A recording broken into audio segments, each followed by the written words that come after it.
dating palauwi na si Cheska. Gusto ko imbitahan sa party ko. Kasama ka, Crisan. Kung seryosong gustong makipagbati ni Cheska, baka kailangan pumunta tayo kasi gusto ko na rin makipag-ayos kay Ma'am Maricar. Sorry, Librata. Pero kailangan ko muna hiramin yung katawan mo. Mami, kailangan mo maniwala sa akin. Ako si Cheska. Si Crisel pa rin na nasa katawan ko. Kaya pala ibang nararamdaman ko kay Cheska. Alam niyo ba na muntik nang hindi matuloy itong party na to? Dahil lang naman sa isang tao, siya si Crisan. Umalis ka sa party ng anak ko, impostora! Di maaring masira ang plano ko. Bakit? Ano nangyari? Sa party, si Crisan, na-aksidente. Kasalanan niyo ang lahat ng to! Tinatay niyo ang mami ko yung murderers! Cheska, anak. Kakasama na rin tayo sa wakas. Ano naman po yung gusto ko, Mami? Sinusunod na tayo. Tayo na.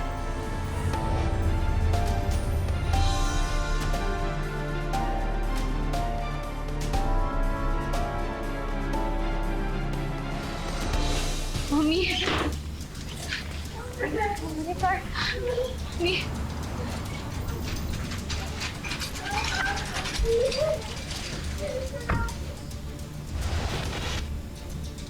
Nangyari? Pinaglagi, sumama ka na. Sumaricar ba yun? Mami!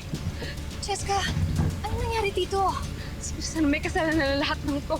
Hindi dahil sa kanya, isa na namatay ang mami ko. Ha? Hindi kumapit ka lang. Si Crisan. Crisan! Crisan! Crisan!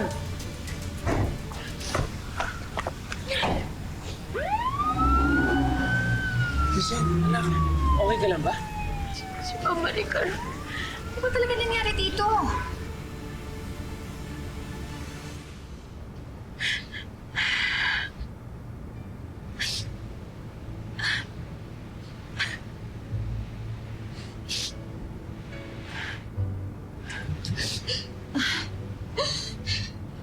Ma'am Cheska. Ginawa ka kasi lahat ng mga doktor ang magagawa nila para mamuhay siya, pero dead on arrival talaga. Condolence.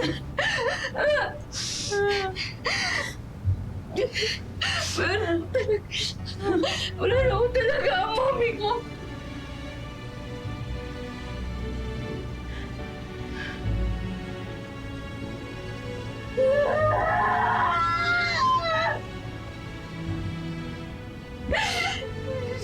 Oh, Mami!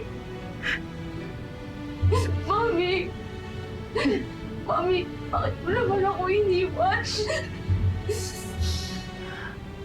Mami! Bigyan na nga lang tayo magsasama tapos iiwan mo pa ako. Mami, bakit mo naman ito ginawa sa akin? Mami, bakit? Bakit? Ma'am Cheska, huwag kang mag-alala. Kahit wala lang mama mo, andito lang kami sa tabi mo. Parang kapatid ko na, si Madam Friend. Parang anak na rin ang turing ko sa'yo. Andito na kami nila Osnick ni Tess. Di ka na ayaw papapayaan.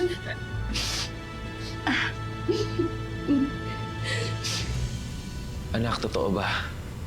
Si Maricar ang nagligtas sa'yo? Hindi mo malinaw sa akin. Pero ang huli kong naalala ko, inaaway ako ni Cheska.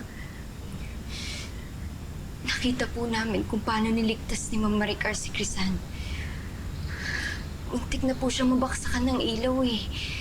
Dapat siya nga po yung makukuryente, pero tinulak siya ni Ma'am Maricar para makaligtas siya. Utak ko kay Maricar yung pagsagip na sa buhay mo. Malaki ang pasasalamat ko. Dahil niligtas ka niya.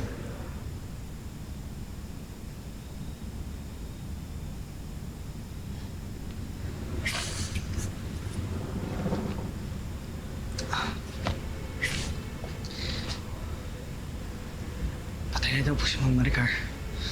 Ha? Dead on arrival daw po eh.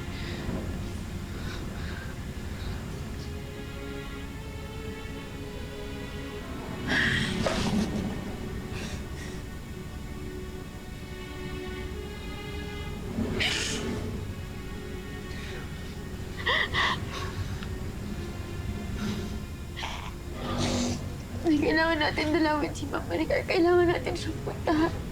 Saan? Siguro wag muna. Hindi ata magandang idea yung sinasabi mo.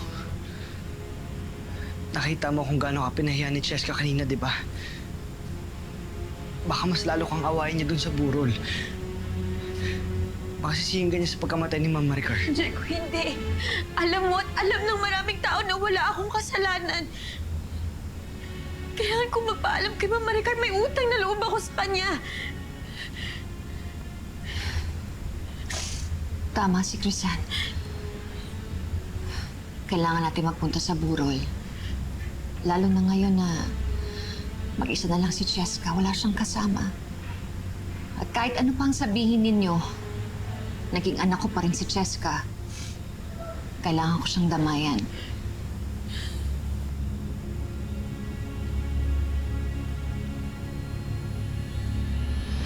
Iwan ka muna namin, ha?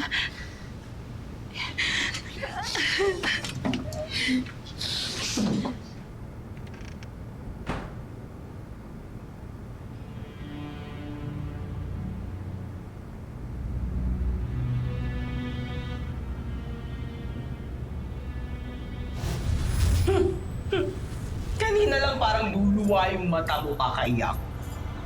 Ngayon parang walang-wala ka ng amor sa nanay-nanayan mo. Black Lady. Alam mo naman, papakita ko sa mga tao na hindi ako naiyak sa pagkamatay ng nanay ko. Galing. Galing mo matuto, ah. Pasalamatan mo rin pala ako, ano? Dahil kung hindi ako nakagawa ng paraan, malamang booking ka na. At ayan mo, may bonus pa tayo. Goodbye, Maricar. Dapat maging masaya ka naman. Mapupunta sa'yo yung lahat ng kayamanan niya. Wala nang makakapigil sa'yo.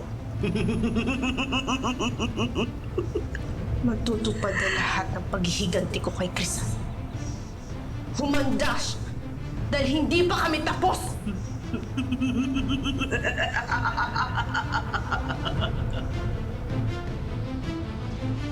Sis, bakit nakasarado? Malala daw ang pagkasunog ng katawan niya. Kawawa naman! Oo nga eh. Gusto niyo mo po? Thank you. Ito muna kayo.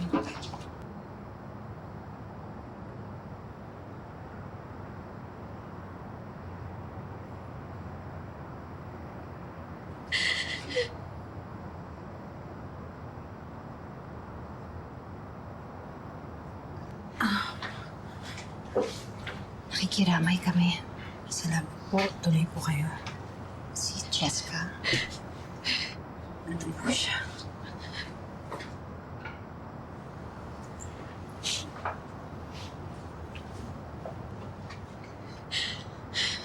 Cheska, anak. Nakikiramay kami.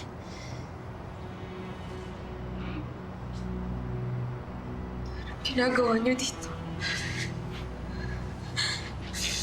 Anong ginagawa niyo dito?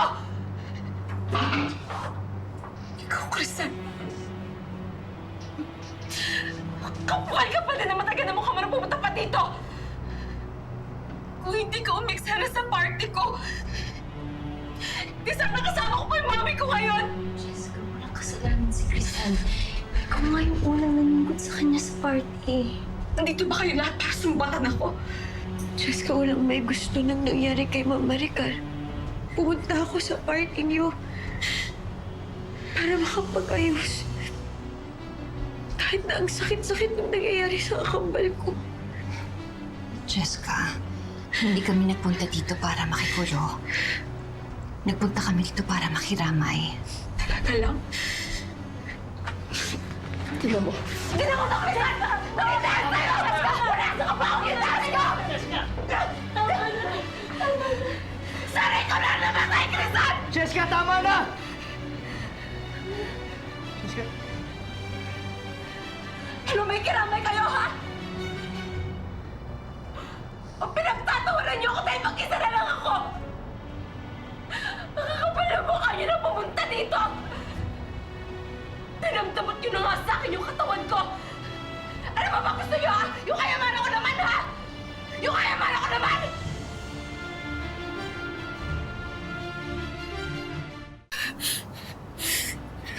sila kailangan pahiya. Excuse me lang po, ma'am sir. Baka mas makabubuti pong malis na lang po kayo kasi nakakaya na po sa mga bisita namin. Geraldine, Crisan. Tayo na. Sige na po.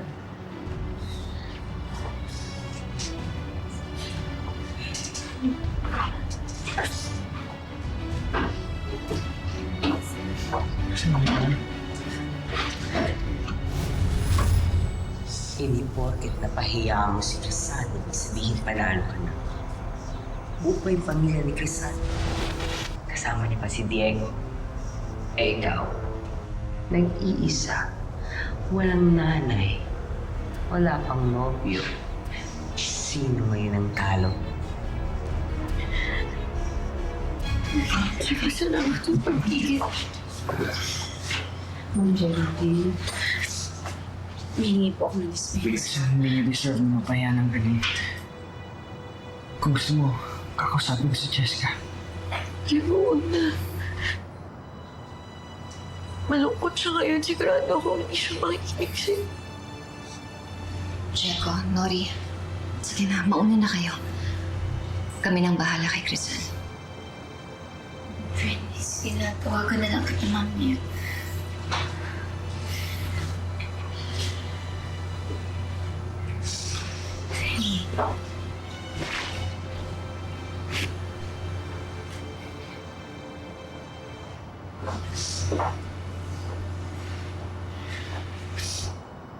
Tay. Tay, hindi ko naman talaga ginustong mamatay si Mama Maricar. Anak, wala kang kasalanan. Hindi mo dapat sisihin yung sarili mo. Magulo lang talaga yung utak ni Jessica. Kaya sana intindihin mo na lang siya. Gusto ko lang naman kung malaman kung maayos na ho talaga lahat. Akala ko nung inimbitahan niya ako, akala ko magkaibigan na ho kami ulit. We can only do so much for a person. Nagawa na natin lahat ng pwedeng gawin. Lalo na ikaw, ginawa mo na lahat. Pinagpilitan na natin ang sarili natin dito. Pero hindi pa rin tayo tinanggap. The least we could do is pray for her. Ipagdasal na lang natin siya.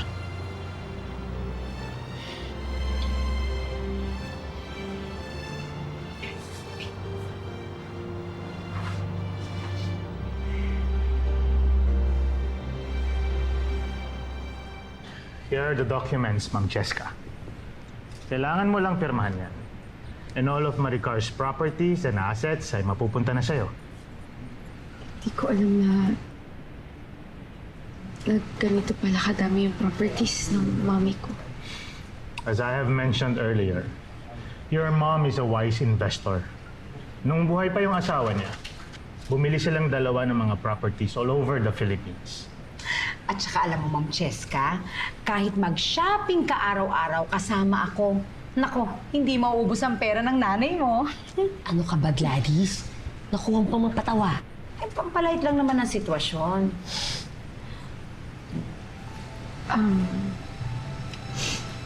Kahit naman po nasa akin na lahat ng pera ng mami ko,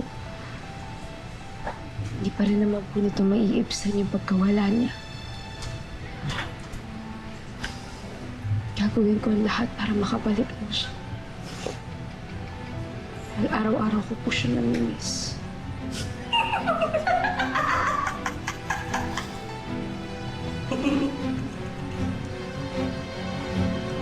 Okay, class dismiss.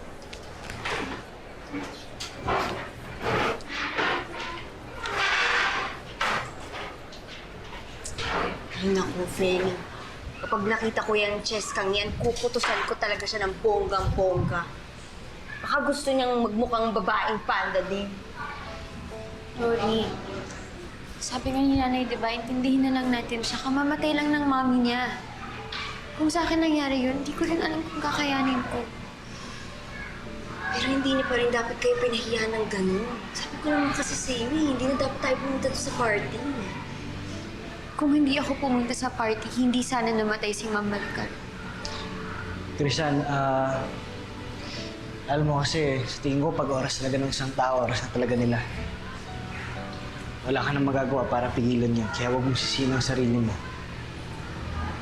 Mabuti mo pang gawin. Huwag ka na lang siguro magpakita kay Cheska. Umimas tayo. Agree ako dyan. Krisan. Pwede ba kitang iyayain lumabas mamaya?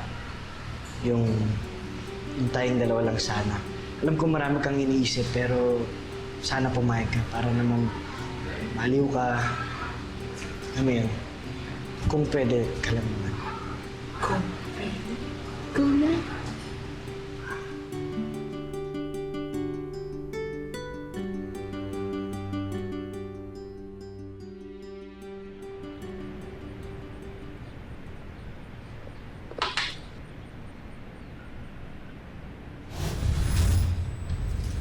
Ganda ka. Inulat mo naman ako, Black Lady.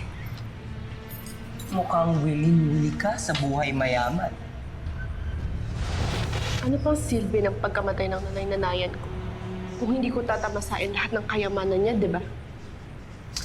Griselda, kahit pupugin mo pa yung buong katawan mo ng diamante, kulay ahas ka pa rin. Kahit anong gawin mo, hindi mo makukuha yan si Diego. Dahil si Crisan ang gusto niya. Kahit kailan talaga. Panira ka din.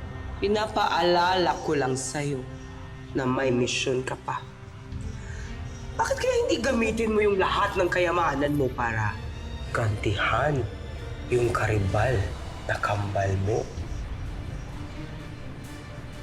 Pinapangako ko, hindi magiging masaya si Crisan. Dahil kukunin ko lahat ng meron siya at sisimulan ko yung kay Diego.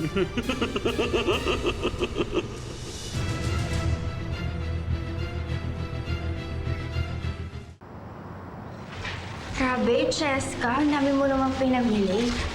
Parang hindi ka namatay ng mommy, ah. Inaaliw ko lang naman yung sarili ko, Patricia. Para hindi ko maramdaman na malungkot ako. Retail therapy. Sabagay, effective nga naman yun. Tingin nga.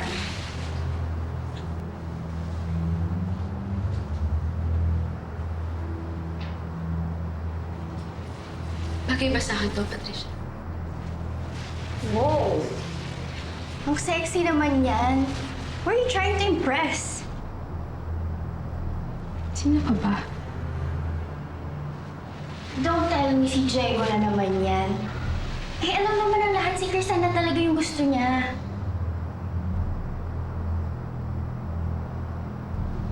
Aba, bakit? Kasal na ba sila? Well, hindi pa naman. And sa bagay, hindi pa naman sila boyfriend and girlfriend. So, Napaka-arte kasi niyang Crisan na yun eh. Sobrang pakipot. Di ba ako? Kapag may gusto ko sinasabi. Pero sige lang. Magpakipot lang yung Crisan na yan. Para sa akin na si Diego.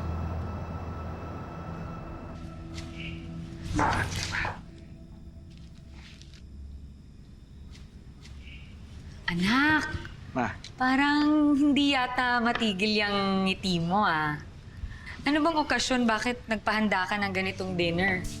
kasi po, gusto kong umamin kay Crisan ngayon. Anak, sa tingin mo ba tama ang timing? Sa tingin ko, Ma, wala talagang tamang timing. Well, kung hihintayin mo yung tamang timing, baka maubusan ka ng time. Saka ako, hindi ko naman gustong i-pressure si Crisan eh. Gusto ko lang talagang malaman niya kung anong nararamdaman ko. Para, sana, makagaan yan sa mga dinadala niya. Naku, binata na talaga tong anak ko. Kuya, kung hindi ka pa sasagutin ni Ate Crisan, ewan ko na lang. Huwag nga kayo magalat, Ma. Sa sobrang pagka-sweet mo, kuya, nilalanggam ka na eh, oh. Talaga? Oo. Nasaan? Nasaan? Ayun. Tulungan niya na. Anak. Ang social mo talaga, Cheska. Oo nga, nakakaingit ka naman. Sana may ganyan din ako. Mainggit lang kayo kasi hindi kayo magkakaroon ng ganito. Class, did you read the assigned chapters today? Yes. Kasi magkakaroon tayo ng graded recitation ngayon. Cheska, can you explain to the class what is the meaning of prokaryote? Sorry po, ma'am, pero hindi ko po kasi alam. Hindi ka ba nagbabasa? Tell me, are you a prokaryote or a eukaryote?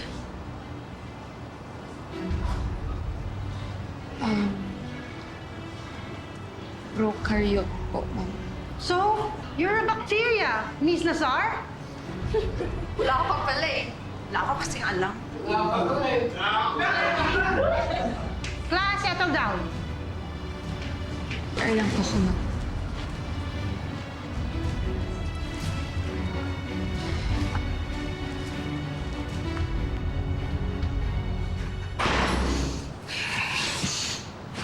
Shit. Tinaya pa ako ng prof na yun. Renny!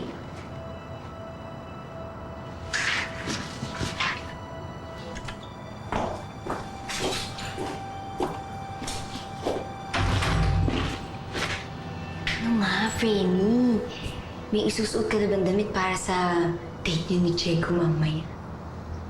Wala pa eh. Gusto mo samahan kitang bumili sa mall mamaya? Frenny, kailangan pa ba?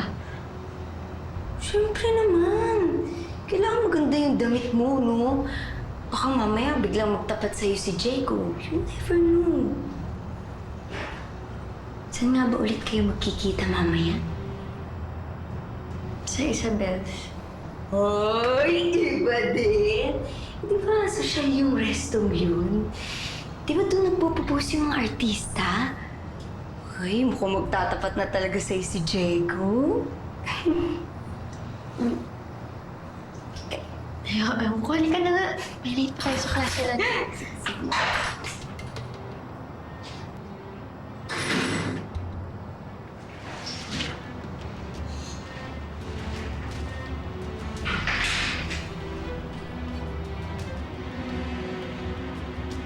Date pala, ha?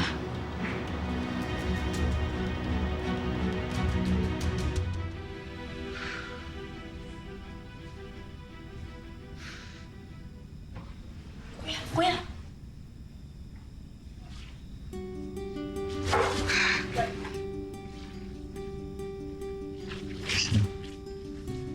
Flowers for you.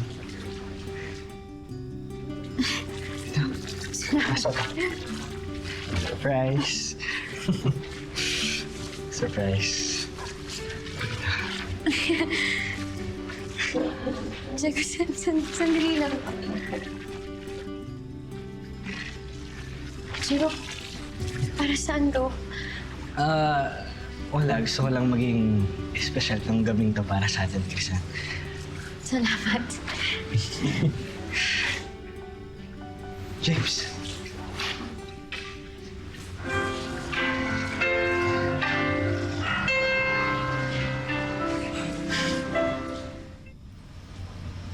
Tutunga ka na lang dyan.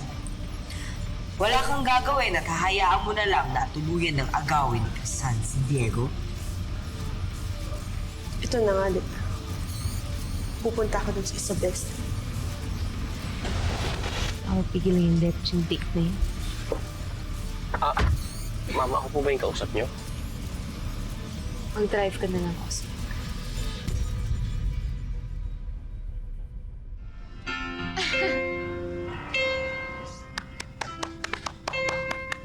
Sige, Hindi, isa wala na na. lang, Okay kuya. na. Hindi, gusto ko pa po kasi kumanta eh. James. Okay na? Sige Magaling ka na, magaling ka na. Sige na, kuya. Pabilib mo na si Ate Thank you. Krisan. Thank you po, ate. Ayos. Diego, ano ba yung okasyon?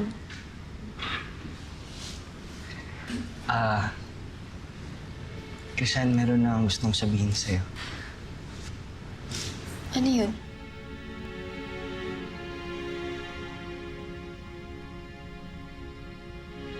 Wala ka pang pa-dinner. Malandi ka talagang babae ka. aagawin mo pa sa akin si Diego. Matagal ko nang gustong sabihin sa ito, Crisan. Ngayon na ako nagkaroon ng lakas ng loob. Alam mo, sa tagal na pinagsamahan natin, Crisan, na-realize ko na may lang talaga ang buhay. Na baka isang araw, pwedeng mawala yung lahat. Lahat ng tao, ng mga mahal mo, lahat. Kaya dapat, hindi natin sinasayang yung mga pagkakataon na dumadating sa buhay natin. Na habang may panahon, paramdam mo at sabihin mo sa mga taong mahalaga sa'yo kung gaano sila ka-importante sa'yo. Diego, anong ibig mong sabihin?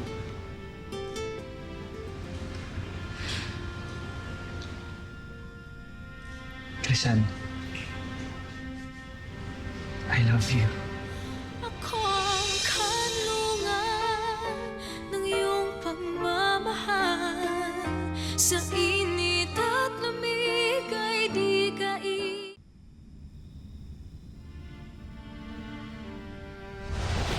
Diego. Dapat ako yung mahalin mo. Diego, dapat ako yung mahalin mo, hindi si Crisan. Diego, nahihiya ako sa'yo. Wala akong lakas ng loob tulad mo para sabihin yung nararamdaman ko. Hindi porket hindi mo sinasabi, hindi ko na rin nararamdaman.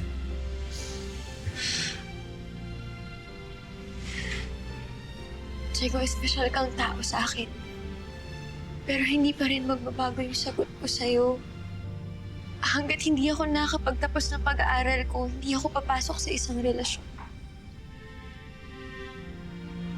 Alam ko naman yan, Crisan. At sinabi ko naman sa'yo, di ba? Hindi ako magsasawang maghintay sa'yo hanggang sa maging handa ka na. Naalala mo yung sinabi ko sa'yo? Na lagi lang ako nandito. Sa tabi mo. Maprotektahan ka, binabantayan ka, naghihintay para sa'yo. Sana mapanindigan mo yung pangako mo. Hanggang sa makuha ko ng diploma, panigurado ako, sobrang saya ko kung ikaw yung nakaabang sa akin pagbaba ko ng entablado. Gusto ko na mangyari yan, Crisan. Sana nga bukas graduation na para excited lang ako. Oy, ano? Ayaw na. Sawa na ako masaktan, Black Lady. Pwede ba tumabi ka? Oh, ganun. Kaya susuko ka na kay Diego? At ipaubayan mo na lang siya kay Crisan? Si Crisan? Puro na lang si Crisan! Bakit ba kasi siya pinanganak? Sana hindi ko na lang siya naging kakambal. Sana ako lang ang nakilala ni Diego. Sana ako lang ang minahal ni Diego. Habang buhay ka na lang na mapupuno ng pait. Kung talagang mahal mo yan si Diego, paglaban mo yung nararamdaman mo.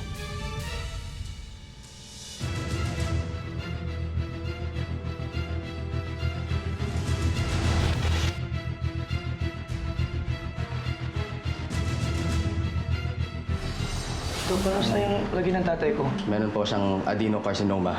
Tumor po sa small intestine. Sabi ko naman sa'yo, Geraldine, di ba? Responsable ang anak natin. Kampante ako na iwan siya habang wala tayo rito. Saan mo kayo pupunta? Alam mo ba na daig ng malandi ang maganda? Ayan, daig ka tuloy. Hindi talaga tayo mananalo kung mag-aagawan tayo sa pagtira. Huwag mo akong didiktahan.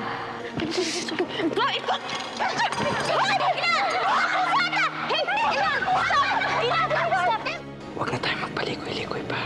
Alam ko namang matagal ka nang may gusto sa akin, di ba?